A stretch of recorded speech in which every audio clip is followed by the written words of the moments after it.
Sevgili dostlar, herkese merhaba. Herkese hayırlı günler diliyorum. Rabbim inşallah gönlümüzden geçen bütün güzellikleri bize nasip etsin. Bugün eylem ve söylem denklemini, bağlamını, değerini sizlerle konuşmak istiyorum bu araba sohbetimizde. Yolculuğumuz medeniyet ve maneviyat yolculuğu olsun. Sonu da hayırlı olsun inşallah. Eğer evveli hayır ise ahiri de hayır olur. Başlangıcı güzel ise sonucu da güzel olur. Söylemi eylem kılan olmak. Yani doğru sözü eyleme dönüştürmek. Bugünün ifadesiyle aktive etmek. Yani harekete geçirmiş olarak faaliyetin, eylemin bizatihi içinde görmek. Vaaz eden çok, nasihat eden çok, nasihat veren de çok, ama iş sahaya geldiğinde söylendiği kadar kolay olmayabiliyor. Efendim, sehavet sahibi olmak, sehavet yani cömertlik ehli olan, vermeyi seven olmak çok önemlidir. Cennetin kapısını bunlar açacaktır. Peki ey konuşan, ey tali, ey söyleyen, sen yapıyor musun? Biz yapıyor muyuz? Aşk dolu olan insanlar sözlerini özden söylerler ve aşka kapıldıkları için cereyan gibi düşünün, titreyerek, silkelenerek, coşkuya kapılarak sözlerini peş peşe getirirler.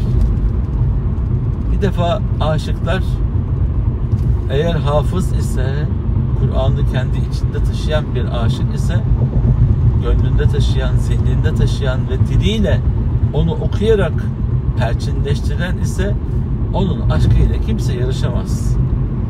Önce Allah aşkı, sonra kendi aşkı, sonra etrafındaki insanlara olan aşkı, sonra tabiata, sonra tüm varlık alemine olan aşkı bambaşkadır. Onun için bazen kendi adıma söyleyeyim, söylemlerimiz aşk dolu olabilir.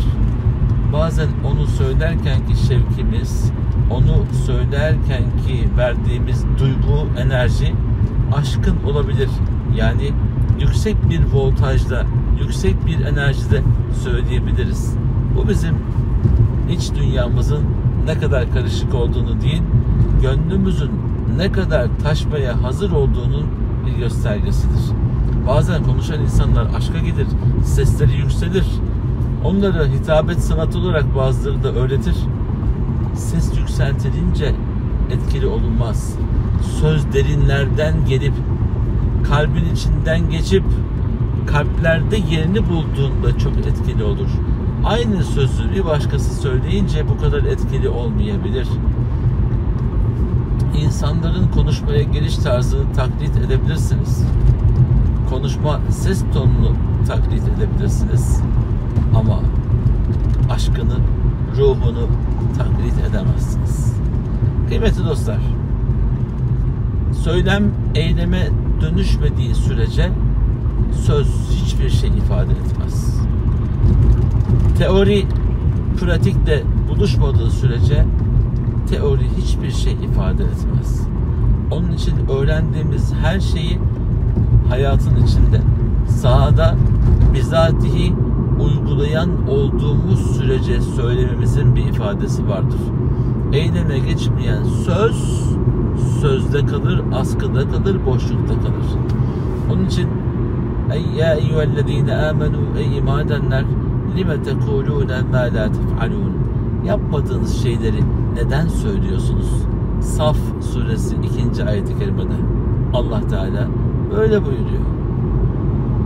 Demek ki yapmadığımız şeyi söylemeyeceğiz. Söylediğimiz şeyi de yapacağız. Ayet-i kerimenin hemen mefhumu muhalifi, karşı taraftan bakarak görünen kısmı da bu. Yani şimdi size böyle güzel güzel konuşuyorum. Kendi hususi dünyamda eğer kendimle böyle konuşamıyorsam, en sevdiklerimle böyle konuşamıyorsam bende bir problem var demektir. Aynı şekilde sizin için de geçerli. Zaman zaman insan hiddetlenebilir ama devamlı değil.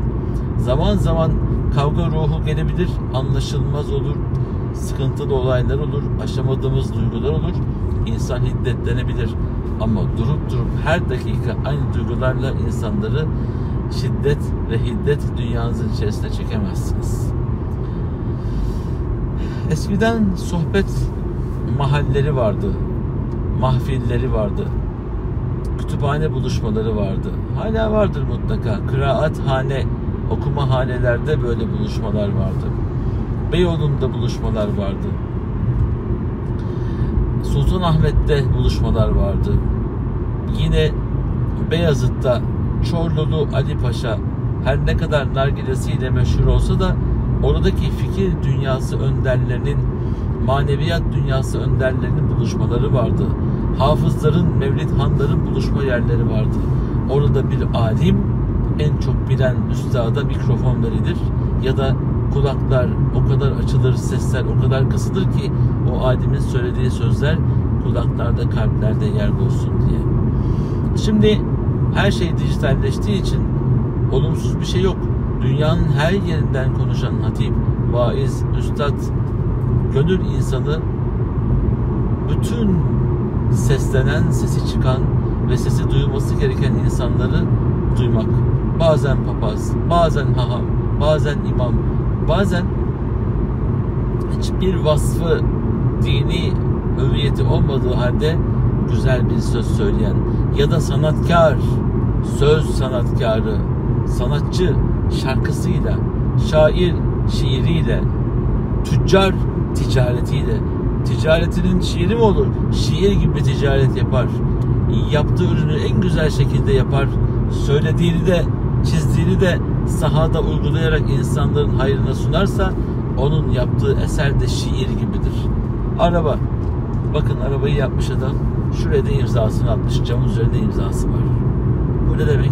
Ben sana imzalı ürünü veriyorum. Bir imzanın üzerindesin demek.